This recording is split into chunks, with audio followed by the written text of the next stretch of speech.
तो ज़बान और धमकियां एक दूसरे को दी जा रही हैं, इसको आप कैसे देख रहे हैं सर? डॉक्टर साहब, ये जो गवर्नर साहब की और चीफ मिनिस्टर की आपस में तल्खी हुई है, ये सेटल हो जानी चाहिए जल्दी। सदर साहब ने मेरी इत्तला के मुताबिक गवर्नर साहब को बुलाया था और उन्हें ये बात कही होगी। यकीनन ये मिजाज नहीं है जरदारी साहब का वो लड़ाई की तरफ जाए, और जो ज़बानी गुफ्तगू हुई वो अनफॉर्चुनेट थी।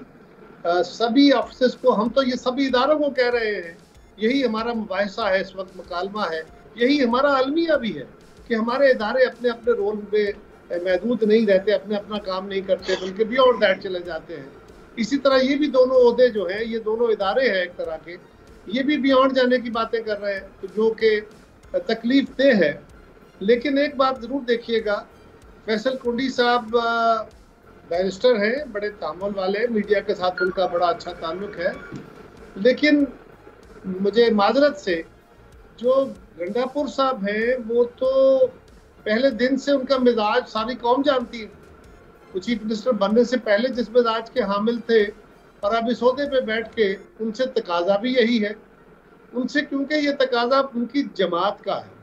उनकी जमात या उनके लीडरशिप उनसे क्यों ये तकाजा कर रही है? इसलिए ये तकाजा कर रही है कि पीटीआई ने अभी तक जो तसादुम है, जो क्लैश है, जो लड़ाई है, उसकी वजह से उन्होंने पॉपुलैरिटी हासिल की है।